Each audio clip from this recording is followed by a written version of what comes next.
आदाब नाजरीन, मैं फैज़ुल बारी यूपी इलेक्शन के ख़ास प्रोग्राम में मिली डाइजेस्ट में आपका इस्तकबाल है। आज देश के 5 अलग अलग सूबों में असम्बली इंतखाबात की काउंटिंग हो रही है। तकरीबन रिज़ल्ट क्लियर और वाज़े हो गया है। जहां 5 में से 4 सूबों में बीजेपी की हुकूमत बिना किसी मदद और मुआहदे के बनना लगभग तय हो चुकी है। हालांकि ये सब जानते हैं कि बीजेपी का परफॉर्मेंस बहुत बुरा रहा है। पिछले 7 सालों में मुल्क का अमन, सुकून, तरक्की, तामीराती काम, डेवलपमेंट, तालीम, इन सब चीज़ों में जो नुकसान हुआ है वो किसी से भी ढका और छुपा नहीं है। फर्स्ट कोविड वेव हो या सेकंड कोविड वेव हो, जिस तरह से माइग्रेंट जो मज़दूर हैं उनको 1500 किलोमीटर, 2-2 हज़ार किलोमीटर पैदल चलने के लिए मजबूर होना पड़ा, उन्हें अपने घर जाने के लिए पैदल चलना पड़ा। हुकूमत ने उनके लिए ना कोई बस का इंतज़ाम किया, ना कोई ट्रेन का इंतज़ाम किया, ना कोई ट्रांसपोर्ट फराहम की, बल्कि उल्टा उन्हें पुलिस के तशद्दुद का निशाना बनाया गया। बहुत अजीब अजीब से विचलित कर देने वाली तस्वीरें आपको देखने को मिली होगी। इस दौरान में उनका रोड एक्सीडेंट में बहुत सारे जो माइग्रेंट मजदूर थे उनका इंतकाल भी हुआ।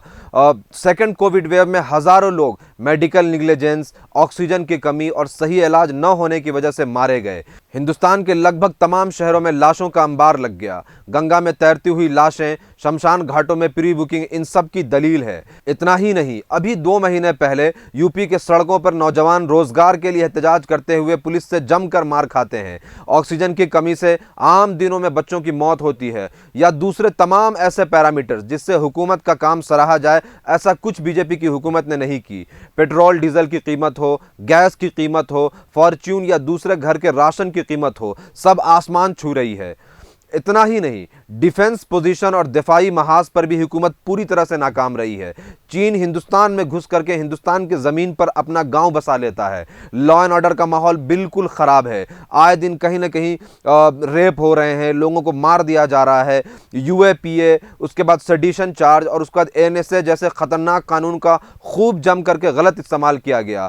चाहे पॉलिटिशियंस हों, अपोजिशन के जो पॉलिटिशियंस हैं, जर्नलिस्ट हों, एक्टिविस्ट हों, लॉयर्स हों, इनको खूब यूएपी और सेडिशन जैसे चार्जेस में फेक इनको फ्रेम किया गया।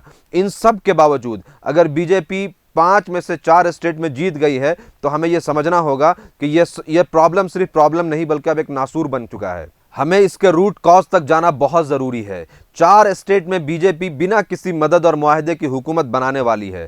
सिर्फ पंजाब में आम आदमी पार्टी जीत रही है, जिसके 3 बुनियादी वजह हैं। पहला यह कि केजरीवाल ने दिल्ली में अच्छा काम किया है, या दिल्ली मॉडल गुजरात मॉडल की तरह फेमस है। दूसरा यह कि कांग्रेस के पास कोई अच्छा और मजबूत चेहरा नहीं है, सिद्धू का भी जो है बहुत अच्छा रेपुटेशन नहीं था। और तीसरा यह कि वहाँ जो सिख की आबादी है, किसान आंदोलन में 500 से ज़्यादा सिख मारे गए हैं, जिनके लिए डायरेक्टली बीजेपी को रिस्पॉन्सिबल माना जाता है। इसीलिए वहाँ बीजेपी हारी, और जो सिख थे उनके पास और कोई दूसरा ऑप्शन नहीं था, इसीलिए वहाँ आप जीत गई, यानी आम आदमी पार्टी जीत गई। उत्तर प्रदेश का लखीमपुर खेरी का वो इलाका जहाँ किसान की रैली को गाड़ी से कुचला गया था, वहाँ की सारी सीटों पर बीजेपी तकरीबन जीत रही है। मैं जिस चीज़ की तरफ इशारा करना चाहता हूं वो ये है कि बीजेपी का जो नज़रिया है, जो उसका आइडिया है, वो अक्सरियत आबादी जो मुल्क की है, जो मेजॉरिटी कम्युनिटी है, उसके नज़दीक मकबूल है। उन्हें रोटी, कपड़ा, मकान, डेवलपमेंट, तालीम, हॉस्पिटल, स्कूल नहीं चाहिए। उनके लिए ये चीज़ कोई इंपॉर्टेंट नहीं है। कांग्रेस के लिए रिजल्ट सबसे ज़्यादा दर्दनाक रहा है। 5 स्टेट के 750 असम्बली हलकों में कांग्रेस सिर्फ 55 सीटें जीत पाई है।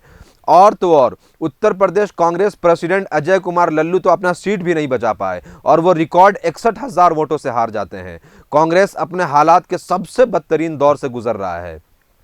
वहीं दूसरी तरफ कैराना से नाहिद हुसैन, रामपुर से आजम खान और सवार से आजम खान के बेटे अब्दुल्ला आजम बड़ी जीत के करीब हैं। बिहार में आरजेडी और यूपी में सपा का जो एमवाई का जो एक समीकरण था, जो उनका एक आइडिया था, वो तकरीबन अब एक्सपोज हो चुका है। अब एमवाई में से वाई गायब होकर के सिर्फ एम बचा है, और जिस तरह से बिहार में मुसलमानों ने भर करके आरजेडी को वोट किया था, वही देखने को मिल रहा है यूपी के अंदर।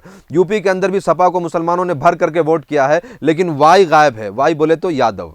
वहीं दूसरी तरफ एमआईएम के ताल्लुक से बहुत शोर शराबा था, बहुत ज़्यादा रैलियां हुई, बहुत ज़्यादा बातें हुई, पोलराइजेशन भी हुआ, तस्वीरें इस्तेमाल की गई, अकबरुद्दीन ओवैसी, असदुद्दीन ओवैसी का नाम लिया गया, गोलियां भी उनके ऊपर चलाई गई, लेकिन उनका यूपी के अंदर खाता नहीं खुल पाया। आखिर में ट्विटर के एक यूज़र का फ़नी पोस्ट, जिसमें बहुत बड़ा मैसेज है, मैं आप लोगों तक छोड़ कर जाता हूँ, सोचिएगा ज़रूर। इसमें लिखा है, हम दुखी थे मगर हमसे ज़्यादा 2 और लोग दुखी थे। और मेजॉरिटी कम्युनिटी का जो मिजाज है, ये कहने में हमें चूकना नहीं चाहिए कि अगर नरेंद्र मोदी का चेहरा हटा दिया जाए और योगी आदित्यनाथ को आगे बढ़ाया जाए तो जो कल्चरल एंजाइटी है मेजॉरिटी कम्युनिटी के अंदर, उन्हें बहुत आसानी से वजीर आजम बना देगा। तो हमें समझना होगा कि इसकी वजह क्या है, इसका रूट कॉज क्या है, इसको सॉल्यूशन पे बात करने की ज़रूरत है। वीडियो अगर पसंद आई हो तो इसको ज़्यादा से ज़्यादा शेयर करें। कमेंट में ज़रूर बताएं कि वीडियो आपको कैसा लगा। मिली डाइजेस्ट को सपोर्ट करने के लिए हमें सब्सक्राइब करें।